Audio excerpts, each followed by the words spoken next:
Constantly under attack by the press, by the mass media, by the police departments, and by your existing politicians, because they consider us as a threat to them, as a political threat to them. And therefore they attack us politically, and they attack us with guns, because they understand that political power comes from the barrel of a gun. People's Party gives you, or allows you, to hear our program, the constructive program that we have for the black community, which the racist press does not want to let you hear. All they want you to hear is guns. All they want you to hear is about black people running down the street. They doing nothing. It's running wild. That's not what it is at all. It's not what it is at all. It's time that black people begin to wake up. That all Americans begin to wake up. Because it's getting very, very late. They have concentration camps ready. It's not going to be just black people in there. They're going to be putting all people who are trying to work for their own liberation, who are trying to control their own community. It's important that people understand that. It's important that black people get together. The US organization shot John Huggins in the back and shot Bunchy Carter in the chest, and they were dead. Two of our brothers who were our leaders and who were beautiful, beautiful men were shot down by pigs. And they were not white pigs, and they were not uniform pigs. They were black pigs. Our apprentice Bunchy Carter and the Deputy Minister of Information, John Jerome Huggins.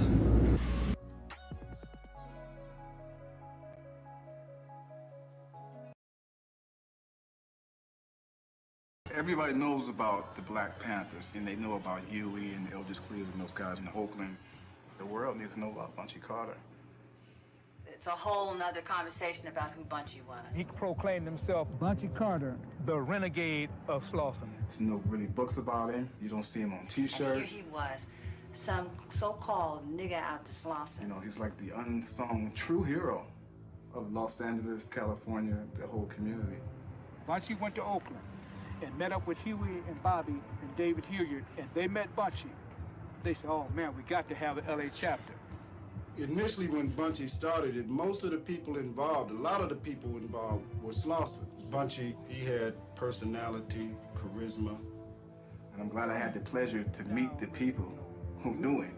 The man next to the man, you know what I mean? Bunchy was, man. They said, no question, he was the smartest one, the bravest one, the baddest one. His mannerisms was street. But his mind had been developed. He became political. We called him the mayor of the ghetto. He had a natural ability. He was a natural leader. A lot of the members in the gangs, he was able to bring them in, re-educate them, redirect them. We would have dances every Friday night. We might fill the place up, maybe a couple of hundred people in there, partying, sweating, dancing. And right in the middle of it, we'd cut the music off. Bunchy'd jump up on a table, start talking for maybe 10 or 15 minutes. He'd run down some history, some facts, and, then, people be stunned. They'd be like, wow. And then hey, throw the music on, and he'd get to doing the Philly dog, and the party be back on, and, and then we'd come back that Monday, man, 10, 15 people lining up to join the Black Panther Party. That's the type of person he was. He exemplified, the leadership that we all needed. He had laid it down, and that's what we've been trying to follow. The day before that meeting, Bunchy and I went to the US headquarters and met with Ron Karenga and Jomo. Jomo was in charge of their military. We had an agreement that however the students voted, Bunchy on the left, John on the right. If they voted for cultural nationalism, the Panthers would support that. If they voted for revolutionary nationalism, us would support that. Bunchy realized what was going down. He jumped over a row of chairs. He got shot through the chair. Damn. So the bullet expanded and hit his chest, expanded, and he died instantly. January 17, 1969, Bunchy Carter was killed on the campus of UCLA. You know what I mean? And for some reason, the US organization kind of got the blame. Incident at UCLA was manifested how, did you think? By the FBI, but at the time, we were naive and we thought that it was just another move by the US organization. what I call ghetto folk tales. You know what I mean? Some of it's true, some of it's not. Sometimes our own personal perspective kind of overshadows what really went on. I wanted to clear up what was really going on, you know, before my time, you know. I don't believe that Chimurenga was working for the FBI. He might have been manipulated by the FBI. I was comfortable in making Chimurenga the villain. And then I had to talk to Geronimo. He was like, nah. For all of these years, the US organization has been getting a bum rap behind that killing. I'm sure Bunchy, above all, would be turning over in his grave if we were not to straighten this out. Some kind of memorandum was uncovered from the FBI, which declared, though we did not pull the trigger on that day, January 1969, we did cause the unrest that preceded it. When they killed Bunchy and John, the word came down that it was to be no retaliation, that we were not going to engage in that because that would defeat the very principles that we had started on, and that, you know, we were not going to get involved in blacks killing blacks.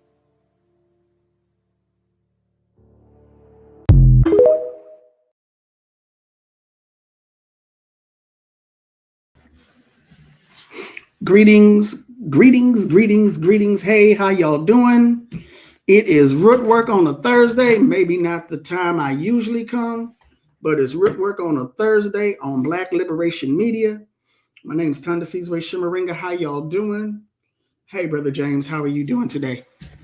I see some people online watching, but y'all ain't said hello. I know your mama's taught you better than that, but I ain't gonna worry about it right now.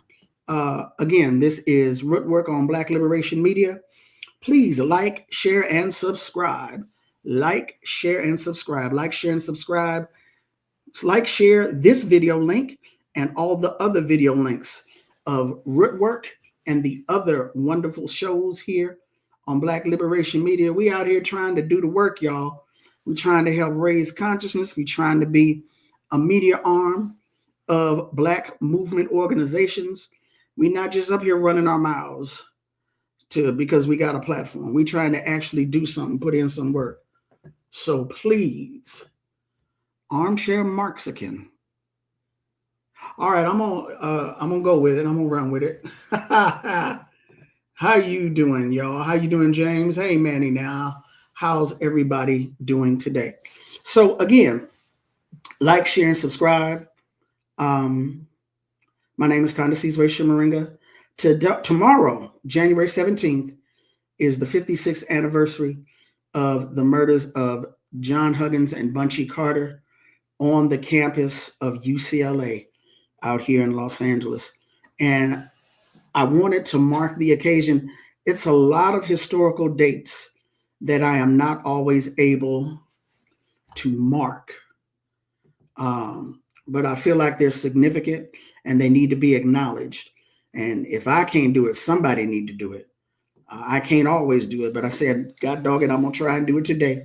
You know, I did a show on Sunday talking about the wildfires and how unnerved I was because of my proximity, or about to be proximity, to quite possibly some of these fires.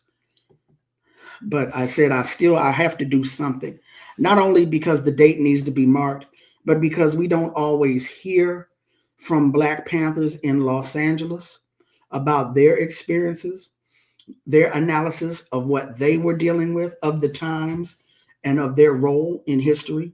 We don't always hear those particular voices. We most definitely don't always hear the voices of sisters who were in the Black Panther Party. Sisters who were putting in the work and faced as much danger as the men who were putting in the work. So because I happen to know of a sister, she's my elder, but I treat her like my sister, my comrade.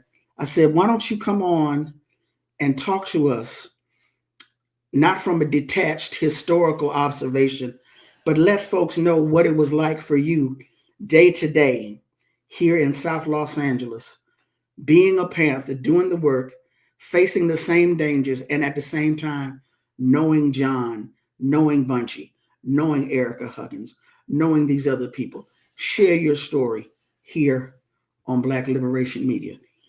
So before I get into that, though, before I bring up our guest, I need to do a little bit more housekeeping. I want to give some shout outs to Tony Hardy, Rouse Pasta Sauce, Michael McCubbin for shooting a couple of ducats my way for support of Rootwork. Got to thank Haki Kweli Shakur and the New African History Channel for the videos. And one of those videos, that's an excerpt from Bone Clee Shahid Sloan's film, Bastards of the Party. If you can get that video, please get it. Please support that brother and watch that video. If you remember Training Day and a couple of other films, that's who Bone Clee Shahid Sloan is. Look him up. You'll recognize this. You'll remember him. But that's his film, Bastards of the Party, looking at what happened after the Panther Party was destroyed in Los Angeles and the rise of the Crips and the Bloods. He consulted with Mike Davis for a portion of that film also. And I'm going to return to that film because I got to do some housekeeping towards the end. I'm going to get to that. But so, yeah, I wanted to let you know about those things. Shout out to all the folks who have supported Rootwork. Shout out to all the folks who supported Black Liberation Media. Special shout out to y'all if you are supporting Black folks in Altadena and Pasadena during this very, very difficult time. Okay, having said all of that, I want to bring up now my sister, my comrade, but she's actually also my elder. Her name is Talibah Shakir. Welcome to Rootwork. Thank you so much for being on the show. Assalamu alaikum. Walaikum assalam. How are you? I'm great. How are you? I'm doing good. Doing good. So far, so good. Yeah, and your show is very necessary for the people. You know, it's very important that the generations that came after the Black Panther Party remember our work and to put in theirs. And I think you're a good vehicle for all of that. Well, thank you, sister. I appreciate those words coming from you. And when I met you, you were putting in work on behalf of political prisoners and prisoners of war. This was over 20 years ago. Yeah. Still, many of whom were members of the Black Panther Party, still held in prison because of their work on behalf of Black liberation. Yes. Even after maybe 20 or so years after the quote unquote demise or destruction of the Black Panther Party, you were still an activist, still putting in that work. And that's how you and I met. And we've been semi-partners in crime ever since. Yes, we were working around Romaine Chip Fitzgerald's case. Right. I think that was the case. We made a lot of things happen in a very short time on his behalf. Mm-hmm. But yeah, right, before he passed away. Yeah. And so as I was saying, we don't always get to hear from LA Panthers, definitely don't always get to hear from sisters in the party, sisters in LA. And I couldn't help but notice during this particular clip, Long John was in there, who we just lost last year. Of course, Geronimo was in there, but also Roland was in there. Mm-hmm. Roland Freeman of the LA chapter. Yeah. And I wanted to start with, if you don't mind, if you could let folks, our Black Liberation Media audience, know how old you were at the time you joined the party. Tell us the origin story of how you joined the Black Panther Party here in Los Angeles. When I joined the Black Panther Party, it was at the office on 84th and Broadway, and I was 16 years of age. And how I wind up getting involved with the Black Panther Party was, well, let me go back a little bit more. I was raised from a mother from Mississippi stock, and she was really strict. So she had 3 daughters and we couldn't go anywhere. So my mother worked split shift part-time, going to the telephone company like about 5 in the afternoon and getting out 8 hours later. So whenever she would leave to go to work, I would hit the door and go down Broadway. Across the street from the Black Panther office, it was this place called the All Nation Pool Hall. So I'd be in there dancing, just enjoying myself, you know. Hold on, can I stop you real quick? Okay. They allowed a 16-year-old child into a pool hall? Nobody asked for ID. It was a neighborhood place. You Black, you welcome, you know. So they didn't ask for ID. And it was right across the street from the Black Panther office. So I was walking down the side of the Black Panther office, and Roland Freeman came out and he said, "Sister, do you know who you are?" I'm like, "Yeah, but my mother told me not to talk to strangers." He said, "Well, you look like you're high." I said, "I am. You want something?" And he just said no. So then he started running down about our African history and what the Black Panther Party was about. So I'm like, okay. And then I just went across the street to the pool hall, wasn't paying him no attention. And as I was dancing, I used to could really dance. I couldn't move. I couldn't do anything because everything he said kept resonating in my head, you know?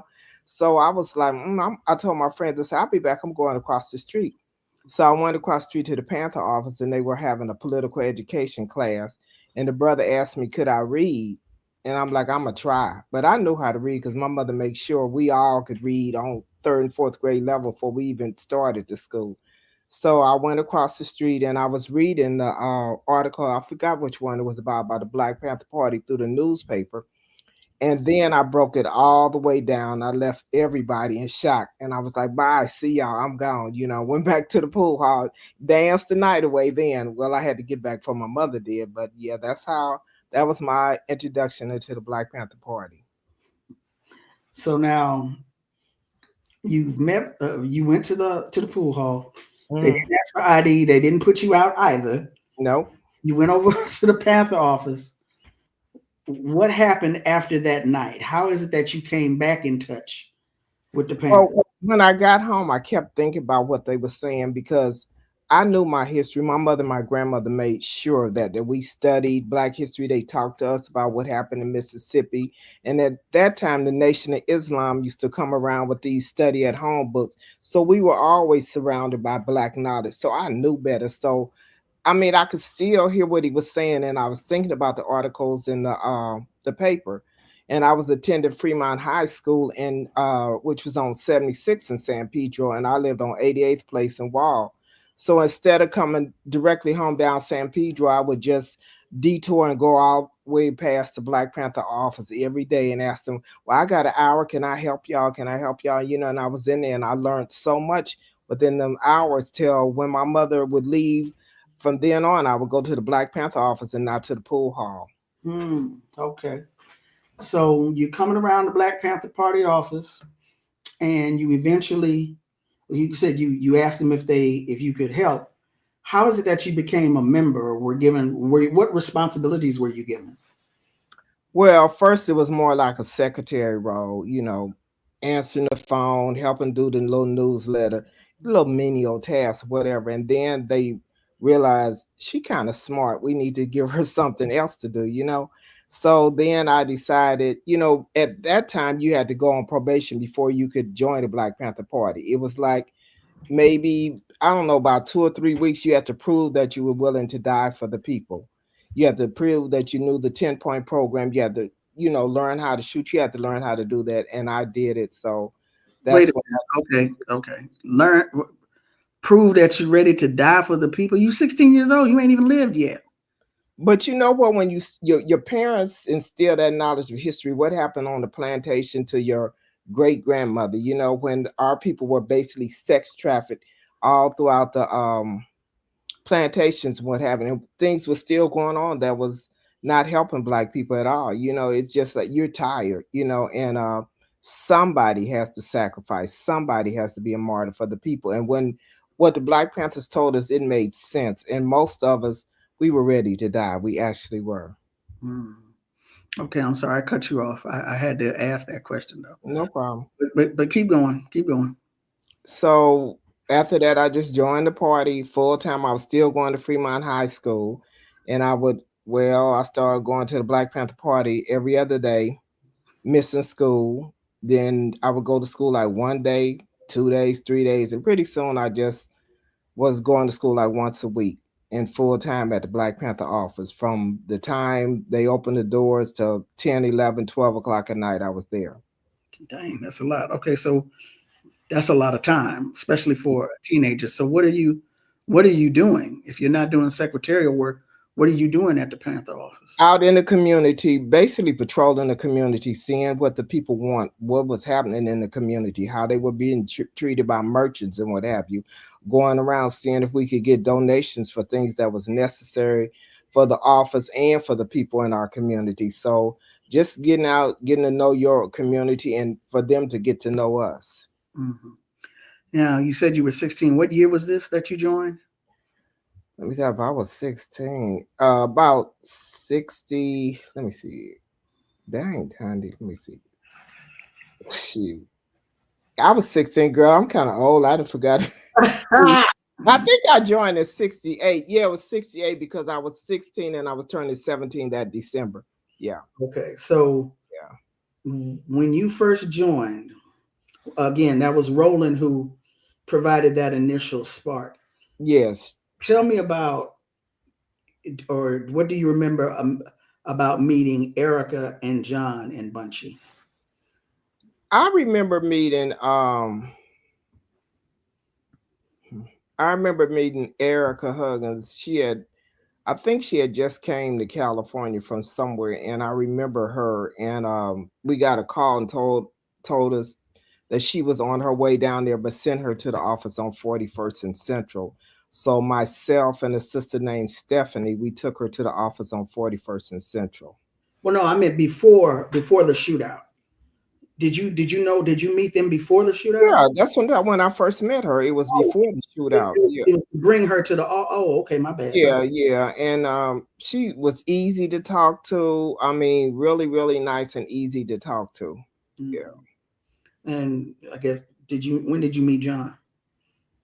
I met John like about maybe a week or so later. He was often seen with Bunchy when I met John, but John was kind of quiet and reserved. He didn't really talk a whole bunch. Okay. So now, the part of that particular chapter, the Southern California chapter of the Black Panther Party, is started by Bunchy Carter. Yes. What would you like for Bunchy? Is a mythic figure, a historic figure, a very powerful figure. A lot of people talk about him who did not know him. You had the opportunity to be in the Panther Party, not just at the same time as him, you're in the same chapter with him. Yes. You're under his leadership. What would you like for the Black Liberation Media family to know about Bunchy Carter? Bunchy was a phenomenal man, and I believe because he was raised in South Central LA, he was a Slauson, and his time in prison is what made the Bunchy Carter that we all got a chance to know, that most of us got a chance to know. He had, as people said, swagger. He was, he just kept himself together. And when he entered the room, everything stopped, like time and everything just stood still. And I saw some of the baddest brothers in LA would bow down to Bunchy, out of respect. So many people had a lot of respect for him and his reputation. And he only kept a few people close by him. And I forgot the name of his group, the Renegades or the Wolves or something like that. He only would keep a certain amount of people around him. And most of those were people that had been in the Slausons with him. Mm-hmm. Although a lot of Panthers claim they was in the group with Bunchy, that wasn't true. That was not true. Y'all know I know. That was not true. I know you know where the bodies are buried, as they say. Yes, I do. I'm not going to unearth nobody today. I ain't going to tell nobody his business today. But I want to ask you this question. I asked it of Erica Huggins. I got a chance to interview her around the same time I first interviewed you. Yes. Several years ago. And she said that the thing about Bunchy, everything that you just said, also the tremendous pressure he was under because of the police, FBI instigations, COINTELPRO. But she said he still remembered her birthday. And he either got her a card or a gift or something else like that. So it was like in the midst of all of this and this myth, I don't want to call it a myth, but a lot of times we gravitate towards what we call a quote unquote strong and fearless Black man who ain't afraid to, take it to the enemy. But she talked about what we would call the tender side of Bunchy. Yes. You remember, were you privy to that side of him also? I was. Mm-hmm. I was. Bunchy was the type of person, like I said, like he commanded respect. attention, and a lot of people were afraid of him, and you want to be on your best behavior whenever you saw him. But Bunchy had another side to him that a lot of people didn't know. He was not too big to apologize to somebody, you know. And in my case, he came to my mother's house 3 or 4 times to apologize to me and asked me to come back into the Black Panther Party. Wait a minute. 3 or 4 times? Yes. Why'd you leave? Okay, this is I don't remember that story. Hold up. Yeah, you do. You go remember. Okay, this is what happened. I was attending Fremont High School, and we wanted to oust the principal, a white guy named Malcolm, because we wanted to have a Black Student Union and a Black Studies program. So they was saying no, no, no, no, no. So we had a lot of problems up at Fremont High School. So one day the Panthers decided we are all going up to Fremont High School and we're going to make this happen. We're going to take over. And so we can get rid of that white principal and have the BSU there. So Bunchy's brother had I forgot his Playboy, and I forgot this other guy, last name Miles, was shooting crap right in front of the gate of the school, just out there in the dice game, you know. And the guy that Bunchy's brother was playing with beat Bunchy's brother fair and square. And Bunchy's brother wanted the whole Black Panther Party to jump on him. And I was like the section leader. Then I'm like, no, we're not moving. Because to the left of us, all of 70, I wouldn't say all, but a great deal of the police from 77 police station, 77 at Broadway, was standing right next to us, basically in full riot gear. So, you know, I thought about that. It makes no sense for us to get involved in what was happening in front of that gate, because first of all, Bunchy's brother was wrong. Secondly, it would have been too many casualties if we had. So I told everybody, stand down. We're not doing it. Mm-hmm. And some of the brothers decided to run and tell Bunchy what I had did. You know, later that evening, we had a black house on Colden in Vermont. So they decided to run and tell Bunchy. And me, unknowingly, I'm walking over there at nighttime, just see what everybody's doing, go hang out with everybody. And as soon as I got in there, everything got real quiet. And I just said, these little beep beeps then told on me. So I'm like, okay, I don't care. So Bunchy called me in the room and he just went off on me. And I was just looking at him. He was cussing at me and doing everything. And I just looked at, he said, well, anytime my brother gets involved in anything like that, or anybody in my family or anybody we know, a black person, I expect you to defend them. I said, absolutely not. And he just was kind of like shocked, you know. He said, what do you mean absolutely not? I said, absolutely not. I said, because your brother was shooting crap and he got beat fair and square. So what are we supposed to do with all the police there? I said, could you imagine how many of us would have been killed or had to do long jail sentence because of your brother? And he said, well, what did I just tell you? I said, well, I'm standing on what I said. He said, well, if it happened again, what would you do? I said, the same damn thing. So he just kept on talking crazy to me. And I'm like, you know what? If this is what the Black Panther Party is about, you can have it. I'm gone. And I walked out the door. And he sent this Panther, this guy named Blue, follow me home. And kind of think I could have been something bad could have happened to me. But fortunately, later we heard that Blue was the police. That was the only time I was thankful, because I knew he wasn't going to do anything to me. So I got home. And 2 days later, I see Bunchy's yellow Mustang pull up in front of my mother's house. I was surprised he even knew where my mother lived.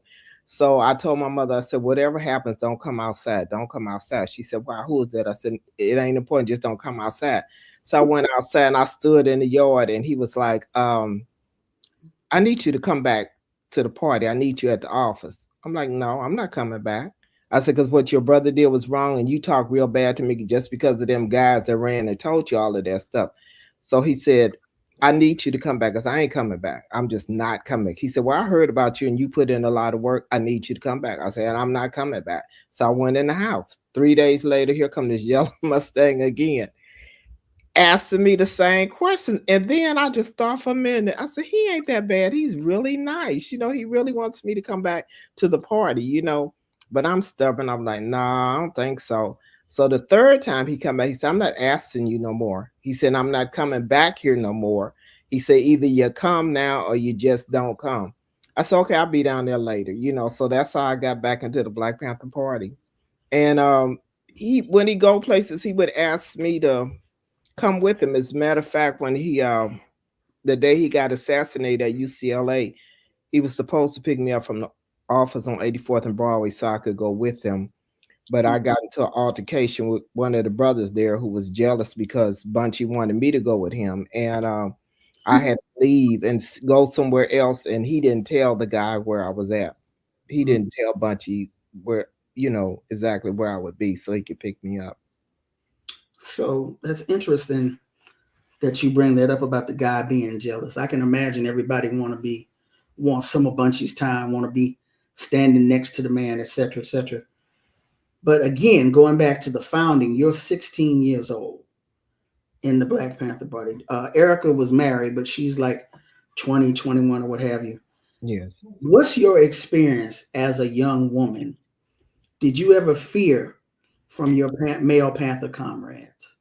No, not at all. We were very, very close. I mean, when you hear the phrase "have my back," we had each other's back in every sense of the word. We had each other's back.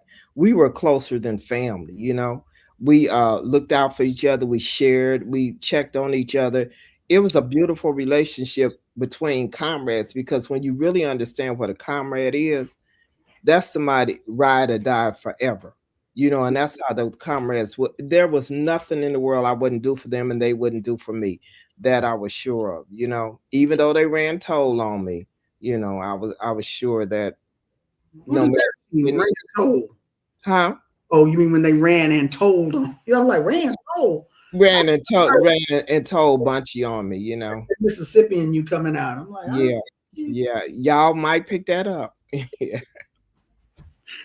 Okay. I wanted to ask that of you. Like I said, I've known you for over 20 years now. So I do know parts of your story, which is why I'm asking you certain questions, because I want the Black Liberation Media audience to know. Yes. So on that note, you talk about being with your comrades and it's closer than family. Yes. At a certain point, your mother had an issue with you being in the Black Panther Party. Can you tell our audience about that? She thought the Black Panther Party was a cult, so she put me in juvenile hall. And I was in juvenile hall for like about 3 or 4 months, and the people told her she don't have no business being here. It's nothing wrong with her. But they put me in there up under something they called I was incorrigible. So that's why my mother had me put in juvenile hall. And like I said, she thought the Black Panther Party was a cult, and she didn't want me around the Panthers. Okay, so you just dropped it. I knew it, but you just dropped that on the audience. Let's unpack this for a moment. All right. Because when I was coming up, and even in the popular perceptions, I think, of juvenile hall is where you go, is where young people go. They under the age, they commit a crime, and instead of going to big folk prison, they're sent to juvenile hall. Yes. What do you mean your mama put you in juvenile hall? Did you commit a crime?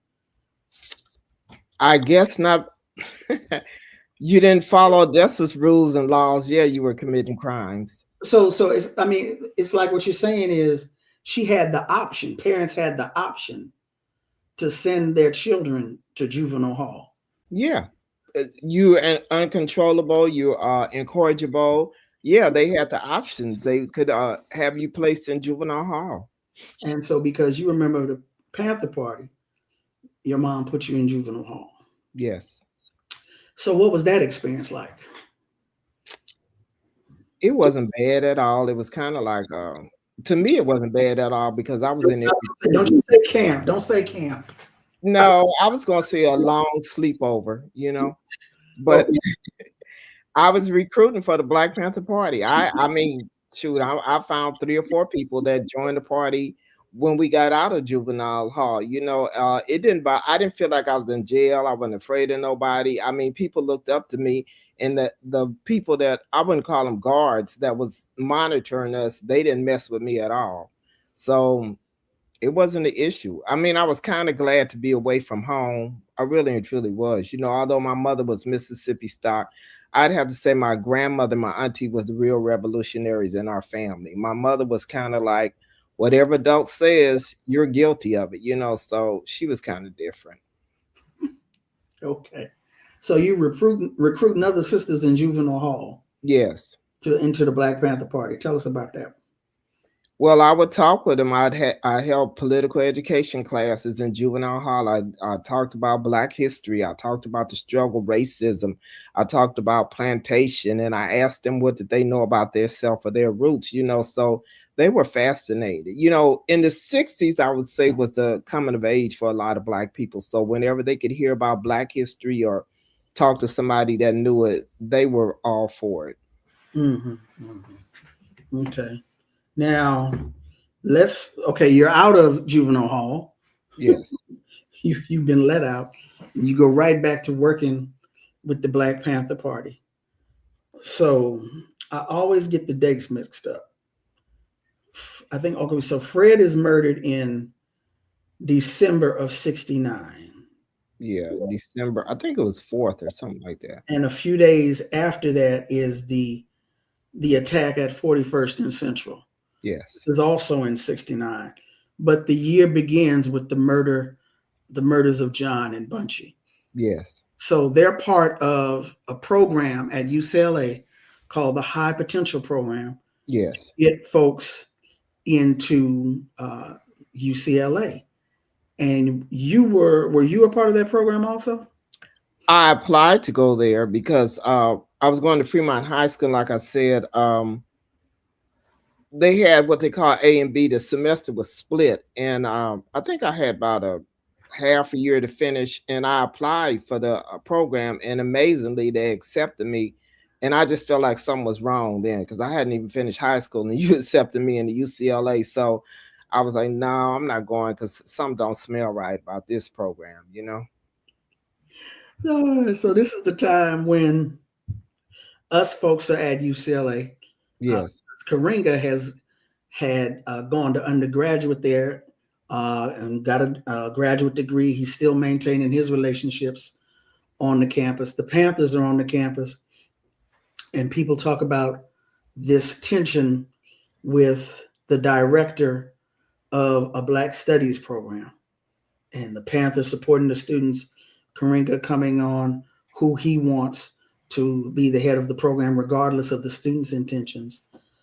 Can you tell our audience what it is you remember about the day that there's this big meeting at UCLA and John and Bunchy attend? All I remember, they had attended the meeting, and from what I remember, that Bunchy was up for the position and Ron Chimurenga was up for the same position. That's what I remember. Mm-hmm. And next thing we knew, the word came back that Bunchy and John had been assassinated at UCLA. How did you get the word? I don't remember who told us, but somebody called the office and informed us that Bunchy and John had been assassinated by the US organization, members in the US organization. Mm-hmm.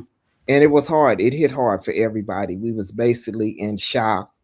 And of course, we wanted to retaliate, you know, so we was waiting for somebody to come from UCLA to tell us what went down so we know what to do. Everybody was ready, you know, but they told us not to do anything, you know, and it was really, really hard. I mean, it was a lot of tears, a lot of reminiscing about Bunchy and John, and feeling like we had to do something. Mm-hmm. And Bunchy and John are assassinated at UCLA, but the police raid Panther offices and houses. Did you get caught up in that, or you were nowhere around to be arrested, or are you talking about the same day they were assassinated, or are you talking about in December? Yeah, the same day they were assassinated. I don't know anything about any houses and stuff getting raided because our office on 84th and Broadway didn't get raided. Then we went to another Black house. None of that happened. Okay. So I remember hearing Erica and I forgot her name, Elaine, saying that they were coming in and she had the baby, but maybe that was December. I don't remember. It's all beginning to run together now. Yeah, she was pregnant when John got a second. Okay, well then that must have been later on. Then she was pregnant. That probably had to be in December. Oh, okay. So she was pregnant when John was murdered. Yes. Okay. All right. So I'm mixing up the stories. Okay. So there's the assassinations at UCLA. You're waiting to get the word to retaliate. The word doesn't come. Bunchy's funeral. I remember you talking about that and how impactful it was to you. Can you share that with our audience? It was at a church on Jefferson. I think it was Trinity Baptist, not for sure. It was on Jefferson Avenue in Los Angeles. And I remember they had us standing at the doors and passing out programs and showing people where to sit.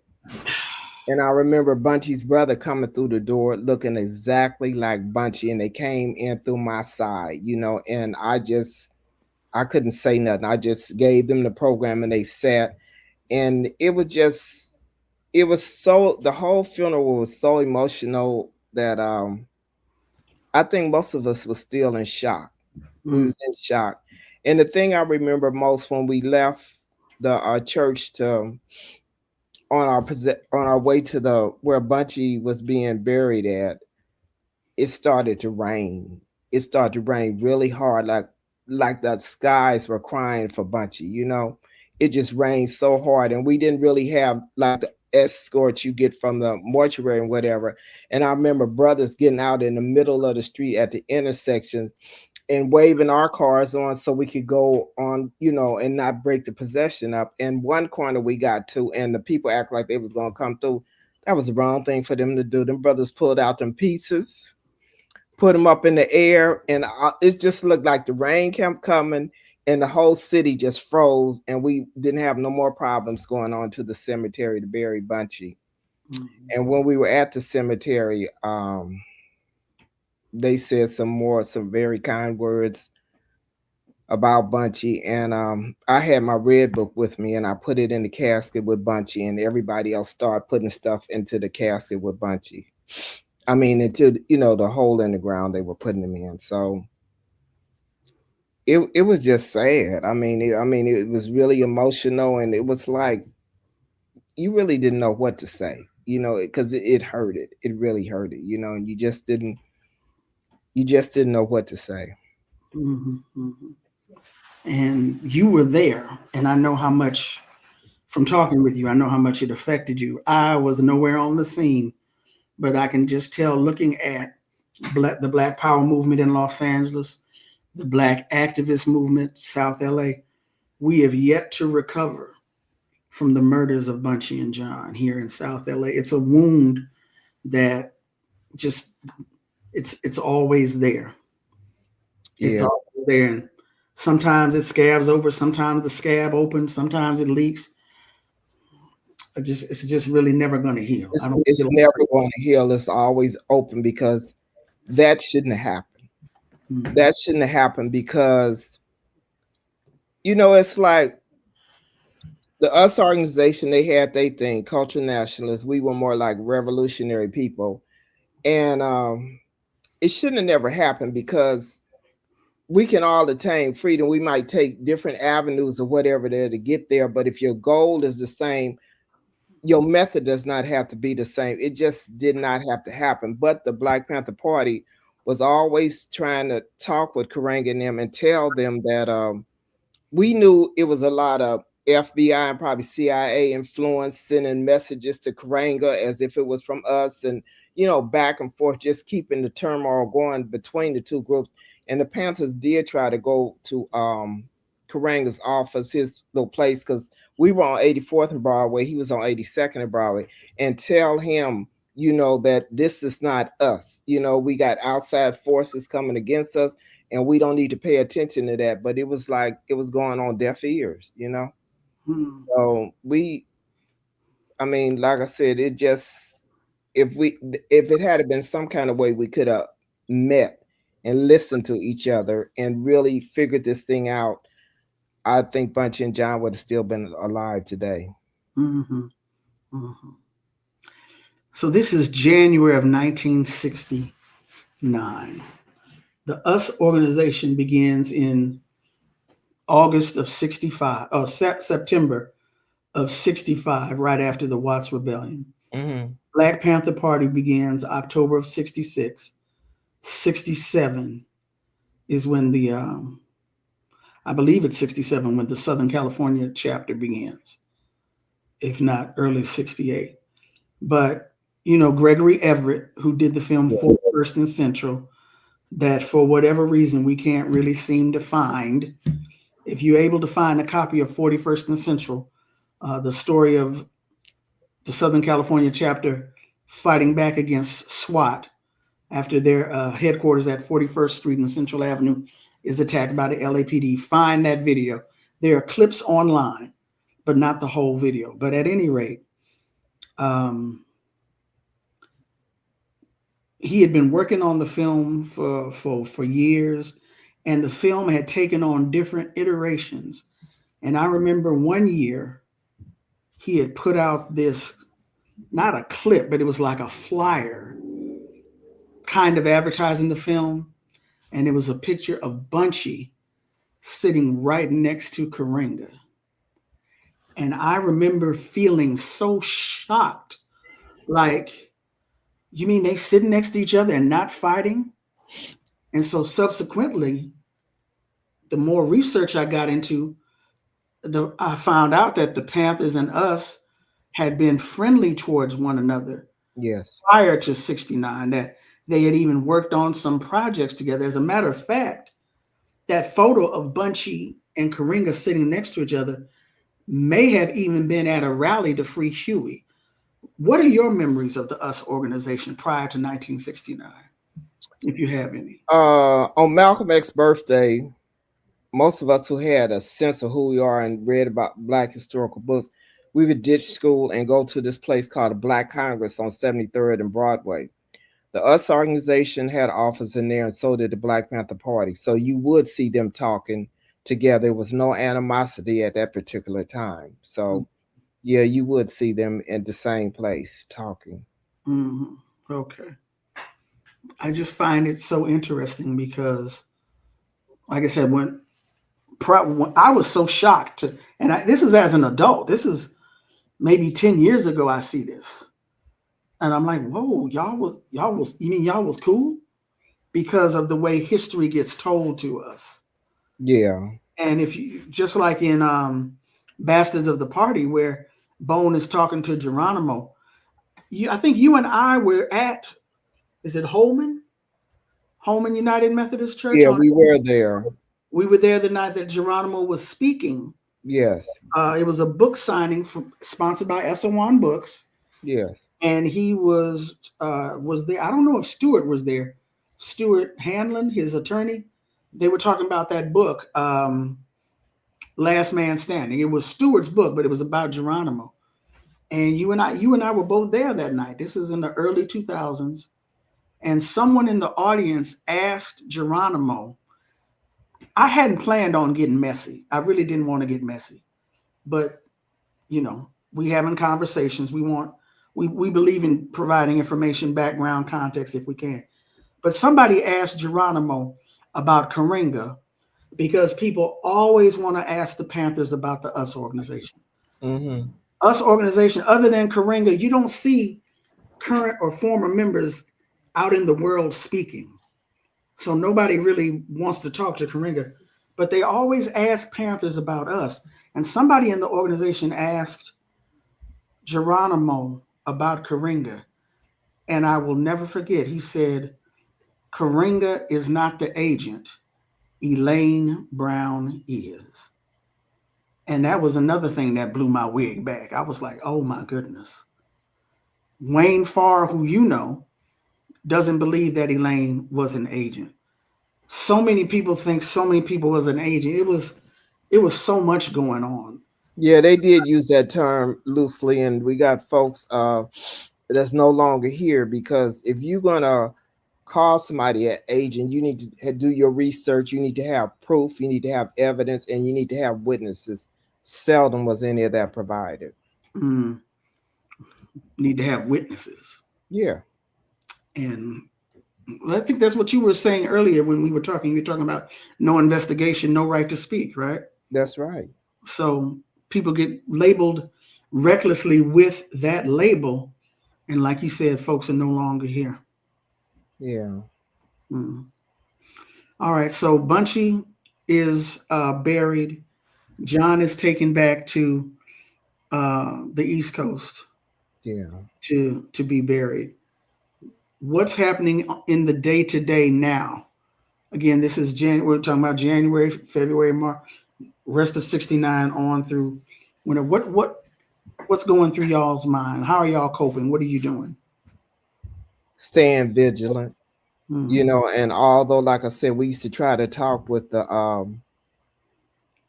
us members to let them know we need to come together because this ain't us. You know, we trying to, and they wasn't listening. Just stay vigilant. It was a lot of animosity. That after Bunchy and John got killed, there was no more conversations between the us and the Panther organization. And Geronimo would say that about Chimurenga not being the agent. I don't believe Elaine Brown was the agent. I really and truly don't.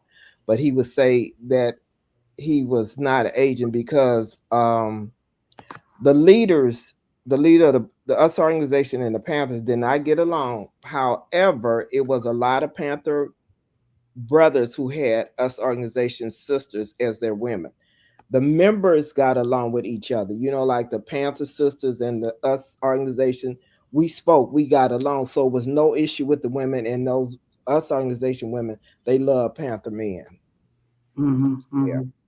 I've heard. I'm glad that you brought that up. You're saying that there was tension between the leadership, but rank and file did not have that issue. No, I mean, some of the Panthers wanted to retaliate on anybody for assassinating Bunchy and John, and vice versa. But like I said, it was a lot of romantic relationships between the two organizations. Something that we don't always hear about. But that depends on who's writing the history also. Exactly. So if you've just joined us, I'm speaking with Talibah Shakir, a member of the Southern California chapter of the Black Panther Party here in Los Angeles, under the leadership of Bunchy Carter, John Jerome Huggins, etc. During the time, late 1960s through 1969, when John and Bunchy were assassinated, and continuing after John and Bunchy's assassination as a member of the Black Panther Party here in Los Angeles. So you told us about, and this is a program because tomorrow, Friday, January 17th, is the 56th anniversary of their murders. So I wanted to do something to mark this date. So Talibah, you told us about the period of how you joined the Panthers under the leadership of Bunchy and John, how Roland Freeman was provided the spark, the initial introduction for you.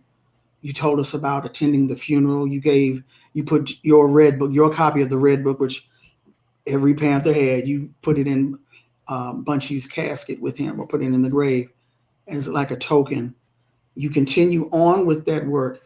That's January of 69. By December of 69, right after the assassination of Fred Hampton in Chicago, approximately 4 days later, the Los Angeles office of the Black Panther Party is attacked by the LAPD, their SWAT unit, in what was, we believe, the first major deployment of SWAT. 5-hour standoff, maybe 5,000 rounds of ammunition. Where are you when this takes place? I was, who was I? I was at my mother's house, I think. I think because my first husband, Paul Red, was in the building. He was involved in the shootout.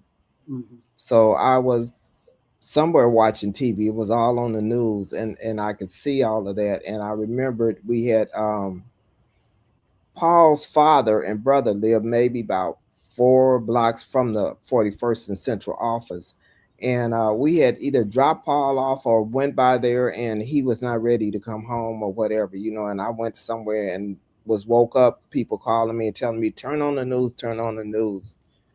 And yeah, he was there in the building. Mm-hmm. So at a certain point, I'm not sure if it's Peaches. I think it's Peaches, Samaya Moore. What was her name before it was Samaya? Anyway, she Renee Moore, I think Renee it was Moore, yeah. Renee Moore, who becomes Samaya Kambui. Mm-hmm. She's one of the people who gets the word out. Hey, this is what's happening at the office. We need people to let the world know, and you were one of those people. Yes, and we came down to the well. We tried to, but the police had cordoned everything out. You couldn't really get too close to the office. Mm-hmm. But what you couldn't get that close to the office. But what did you do? I was there. We were there to, you know, see what was going on. Whatever the police were doing, we had to watch and observe them. You know, because we knew this was going to wind up. It would be a court case behind this, so we needed to be there and be accurate in our testimony, you know. Mm-hmm. And we needed to be there to support our comrades because we felt somebody was going to get killed in that building. Mm-hmm. But fortunately, nobody was killed. Absolutely not. Nobody.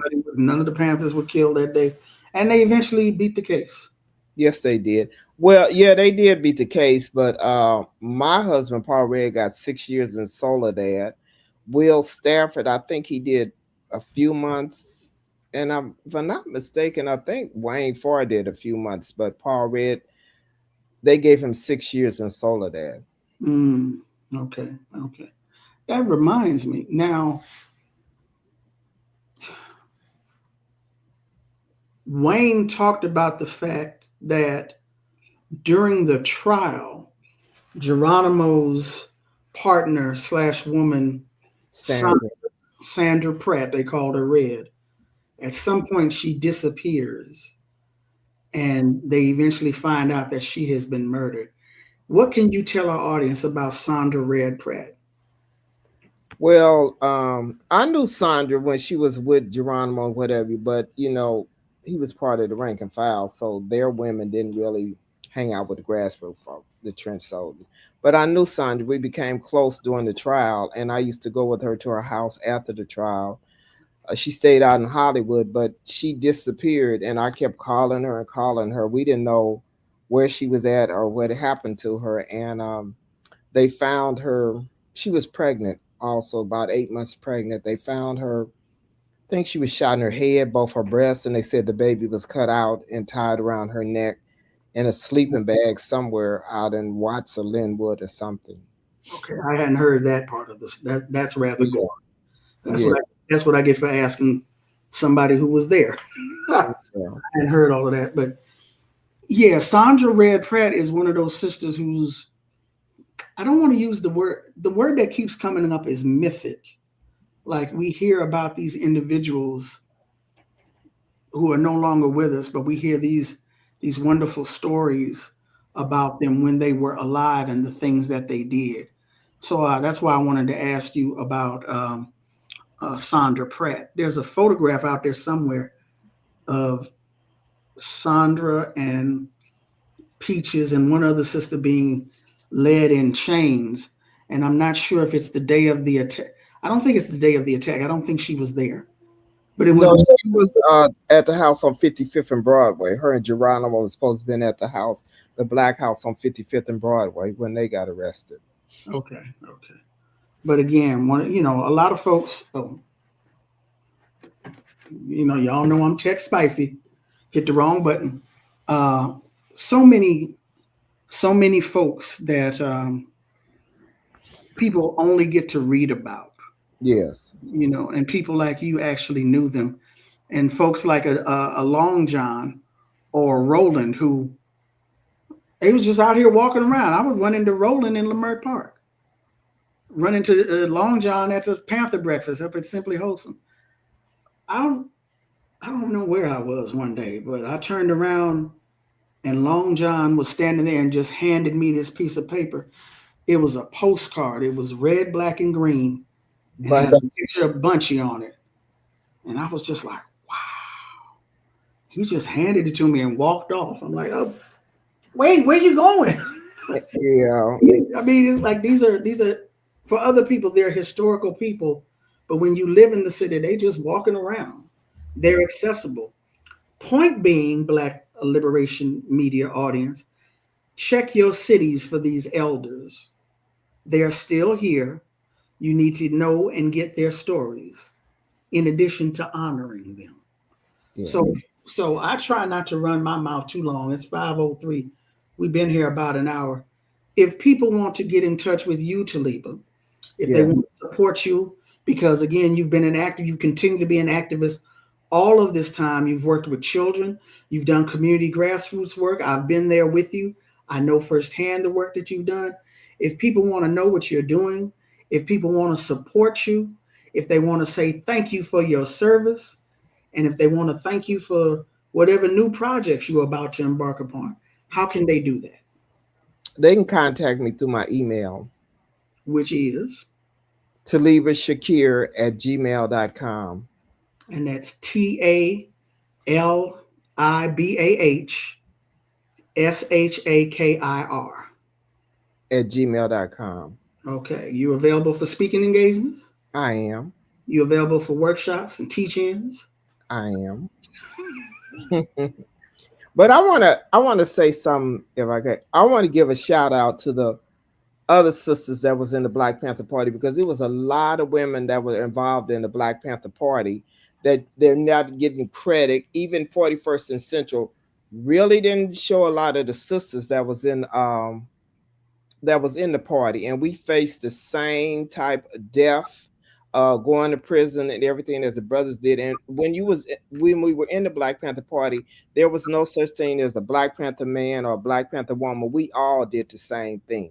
And the sisters could do a little bit more because we could change our hairstyles and whatever. We could go up to people and get more information out of them than what brothers could. And sisters were trained just like Black Panthers. So if y'all meet Panther sisters, embrace them, because we put in the work, and we really are not giving credit for the work that we putting in.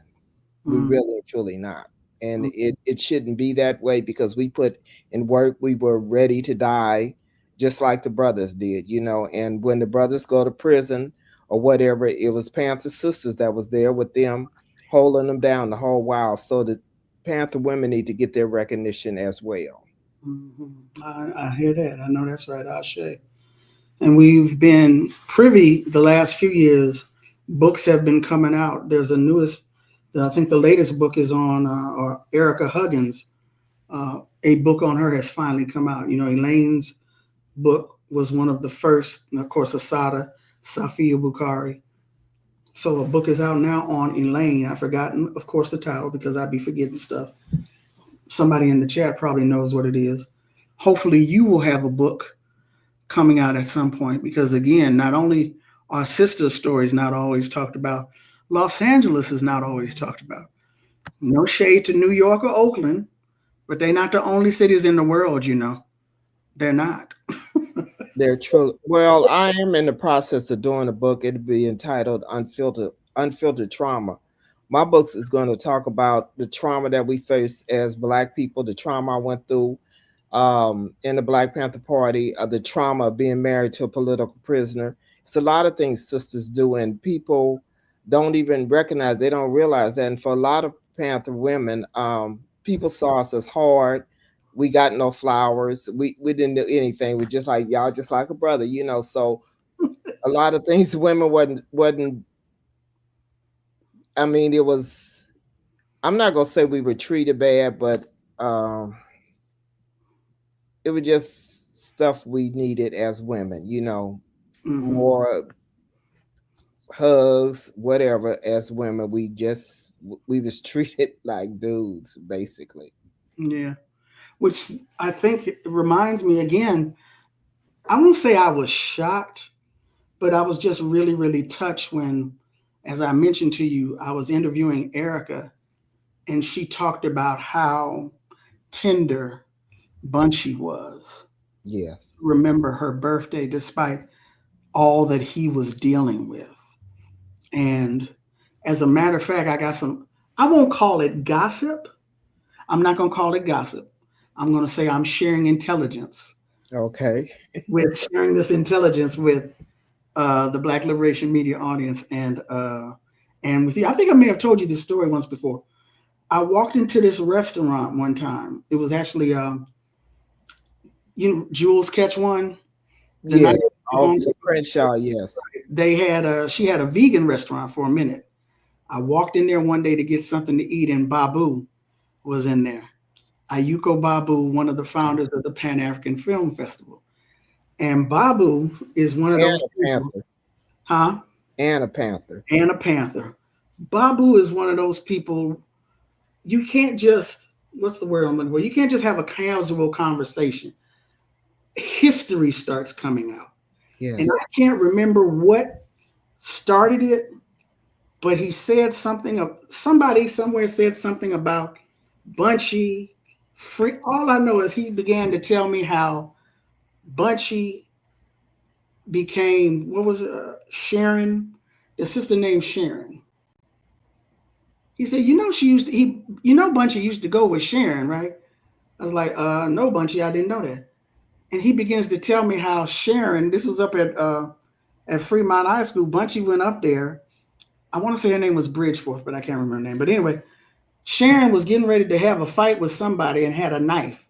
Mm-hmm. Bunchy took the knife, and that's how him and Sharon met and started going with you. I'm like, but why do I know this? But you elders have these stories. They just burst forth. Yes. Which is why I'm saying folks need to find these elders in their city. I call people no, not you, because I got a lot of your history. Some people who I call, I want to secretly record them. I'm just calling them to ask one question, and I just get tons of historical information that I'm not prepared for and can't remember to write down. I just say hi to Babu. Sharon and Bunchy used to go together. No, Babu, I didn't know that. And he proceeds to tell me this story about Sharon getting ready to cut somebody with a knife and Bunchy taking the knife. Yeah. Do you know how wild that is? Yeah, it's wild. It's pretty wild, but I can believe it because I went to Fremont. And I know how them sisters was at Fremont High School, But it's just that we have so much to tell people. It's so much we study. And you have to remember our parents was maybe 3 generations, if that much, removed from slavery. So everything was handed down to us. We had that knowledge of plantation. We studied books. We demanded, to have Black history taught to us in school. So it's a lot to tell, and it's a lot of secrets and shames also that we kind of had to keep quiet on. Sometime it'll come out. Yeah, but always be ready to record if you see one of us. But that's another story that needs to be told, is the story of Fremont High School here in Los Angeles, and its proximity. Well, not only that it was physically located close to the Panther office, at that point it was one of Crenshaw High had not been built yet. I think Dorsey High may have still been all white. Yeah, one of the few predominantly Black school. I think Jefferson may have been there. Manual Arts, Jeff, and then Fremont. Yes. And I'm not sure how or why that, but Fremont has got a history and has a very deep relationship with the Black Panther Party. So hopefully that story gets told also. And plus it was close to the Black Congress where we used to go to, because Fremont was on San Pedro and we would walk over there at 73rd and Broadway on Malcolm's birthday when we decided not to go to school. Mm-hmm. Mm-hmm. Mm-hmm. And there was a Panther clinic named after Bunchy on Central Avenue, but that was further north. Yes. From Fremont. And we had physicians that would come in there and volunteer their time. And I think at that clinic they discovered Renee Moore had sickle cell anemia. And the Black Panther Party really brought that out and for people to get tested and whatever in the Black community. So that was another good thing that the Black Panther Party did. Mm-hmm. And that's why we need to talk more about the history of LA, because after her sojourn in the Panther Party, people remember Somaya as the hemp lady here in Los Angeles. Yes. She was promoting marijuana long before everybody else. Long before everybody else, and getting jammed up by the police and going to jail. But she was using it because she had sickle cell. Exactly. Exactly. Her symptoms. Yeah, it helped her symptoms, and she had a place not far from Manyards High School. They said the police would chop her crops down, and she go to court on that, and they had to return her crops, you know, because she needed for medicine. She is the forerunner of medical marijuana and everything else that people are able to do and get with marijuana today. Mm-hmm. And marijuana does help a lot of illnesses. It really and truly do. So, yeah, she was on the right path way before we were. Right. And like you said, remember the Panther Party, but diagnosed in one of the Panther clinics as having sickle cell. Yes. Mm-hmm. So much history, so much history, so much history that we have yet to uncover that needs to be told. But at any rate, I'm not going to keep you forever, sister. I want to thank you so much for sharing parts of your story with us today, sharing your memories of serving as a Panther in LA under Bunchy Carter, alongside Erica and John during that tumultuous time and afterwards. And thank you so much for your continued service to the people. You're welcome. All of y'all is welcome, because you know I love my Black folks. So I'm going to be there helping you in any way that I can, you know, because I really thought I would see our liberation in my lifetime, but we got to keep fighting. We definitely need to keep fighting. Absolutely. And let me say one more thing real quick. Let me tell you about Miss Tandy. You can say, wait a minute now. You can say as much as you want, but you don't be talking about me up in here. Let me tell you about Miss Tandy. Okay, like Thandisizwe. She helped me when the police beat my cousin Donovan Jackson. It was myself, Tandy, Didon, Hamza. I think it was about 8 of us. And we stayed on that so much till they won the case. And the thing, what we got from what we did was that all police, firemen, first responders had to take culture sensitive training because of what was done to my cousin Donovan. And Tandy helped with that. I mean, when I met her, we put in so much work and we had great results. So I'm so glad that I know her, because we really put in work. So for those who remember, and if you don't remember, you can go look it up. Donovan Jackson. Mm-hmm. I don't remember the year. I think it was in the 2002. It was 2002. So yeah. Rodney King is 1992. Rodney King makes the news because there's videotape. 10 years later, Donovan Jackson is videotaped. He's stopped at a gas station with his father in Inglewood, and the videotape shows the cop slamming him onto the hood of a police car. And you see him, his head bounces up. That's how hard he was slammed. Exactly. And this was 2002. So this was almost it did it cause a rebellion there? Like it almost did, because we organized around the world. I was on BBC. We organized around the world. We had so much attention on us till people stopped talking about 9/11. That's how we got down. Right. Yes. So look up the Donovan Jackson case. Google Donovan Jackson. If you can take that video, that's a lot of that is traumatizing. A lot of this work is traumatizing, but people such as yourself, you continue on. And again, thank you so much. As you can see, you got folks in the chat who have thanked you for your service. Again, if you want to show the sister love, Talibah Shakir at gmail.com. TalibahShakir at gmail.com. Tandi, why don't you just put it in the chat? Because I'm text spicy. I told y'all that. You're supposed to know that about me. I will do that. Talibah Shakir at gmail.com. And that way,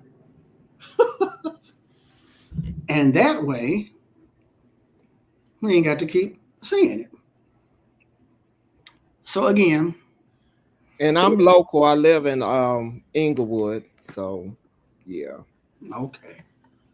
All right. So if you want to hang out with me for a second, I need to do one quick thing. Like I said, I'm not going to keep you all night, but I got to do this. I have to do something. No problem. I have to do this. Let me, real quick. So this is the video this is the clip from Bones' Bastards of the Party. I want to go back to this clip for a moment. Where is it? So the High Potential program, High Potential at UCLA. Hold on one second.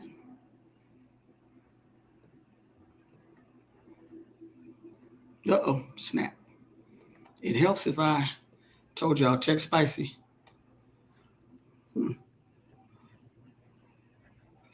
Hold on one second.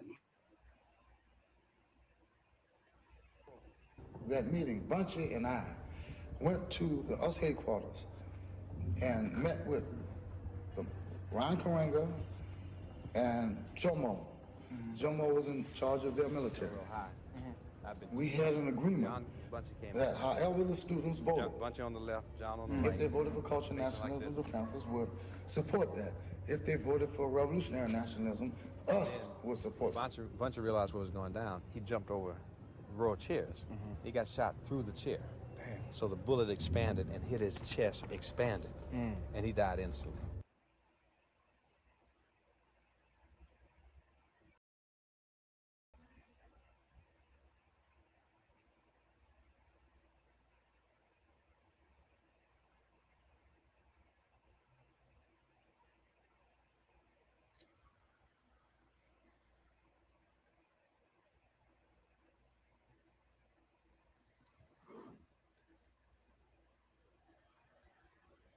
I can't hear you.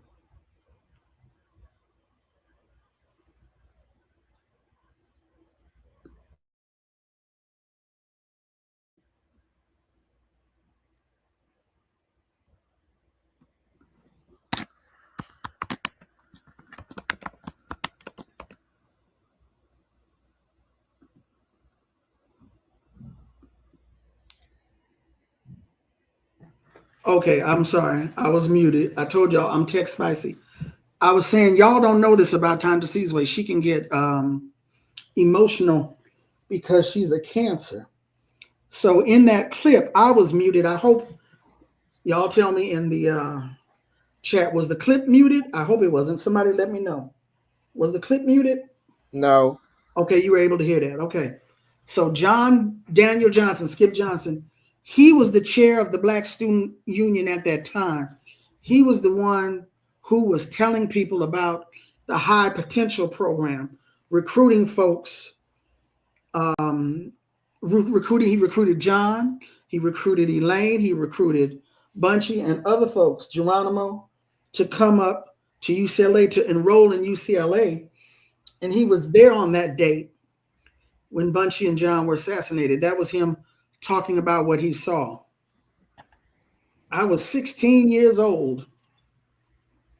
My first summer job ever, a friend of my family told me to go to UCLA and see this man.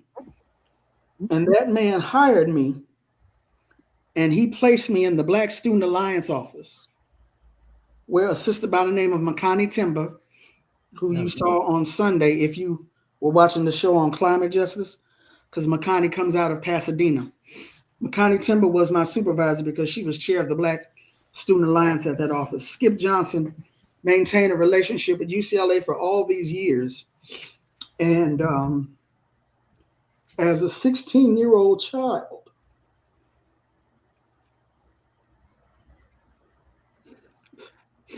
take your time. This was one of the experiences that made me the woman I am today in terms of raising my consciousness. And I just found out that Skip passed away on January 4th. I had made the decision, made the decision to do this show And then I found out that Skip passed away. And I knew Skip's relationship to the Panthers, to being at UCLA. Of course, I knew all that. So, of course, I wanted to mention this, but I had not known that he had passed away. So I've known this man since I was 16 years old. Never knew he was there that day. Because he is, first of all, why would you brag about it? But he never bragged about it. I did not know that he was the one who had recruited these folks to UCLA. I did not know that he was the one who was there on the day and saw John and Bunchy murdered. All I knew was he had a job at UCLA and he was continuing to reach back specifically to young people. And this was one of the most transformative experiences of my life. Again, I would not be the woman I am today. Being at UCLA is where I first found out about NOMO, the Black Students newspaper. Yeah. One of the oldest, if not the oldest, Black student newspapers in the country. That is how I get my start at journalism. I would never have been assistant editor of the LA Watch Times, never have done radio news, free speech radio news, KPFK news. I would not be writing books now about the murders of Oscar Grant. None of that would have happened had I not had that experience at UCLA, if Skip Johnson had not hired me. And again, I just now found out that this man passed away. Much peace, much love to the spirit of Skip Johnson. For me personally, and for the work he did to continuously get Black students from South Los Angeles up onto that campus in the wealthy, damn near Brentwood section of Los Angeles, known as UCLA. Generations of Black students have gone through UCLA, and their lives and their families' lives have been made better. And by extension, South LA has been made better because of the resources at UCLA that were made available to us. And a large part of that is because of Skip Johnson. So what I was saying when I was muted, y'all don't know this about Thandie. Thandie can get very emotional. I can cuss a mofo out. I can do that too. But I also get very emotional. So I could not let this show end without giving honor and respect to Skip Johnson. I just wanted to say that. So I have no idea what you all are saying in the chat because I'm blind as a bat without my glasses. Okay, now I can, there we go. Yeah, education is most definitely power. So, Talibah Shakir, who was up at UCLA at that time, all of this is related.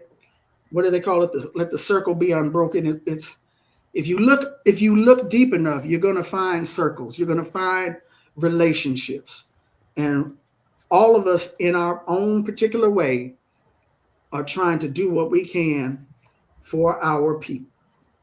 Talibah in her way, me in my way.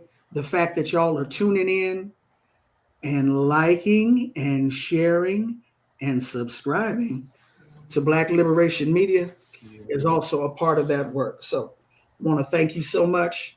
Again, Talibah, thank you again. I'm eventually going to see you in the streets. Yes. We're going to get my car together. We're going to run the streets again like we used to do. Yeah. But for now, we just got to run the internet. You know how I do.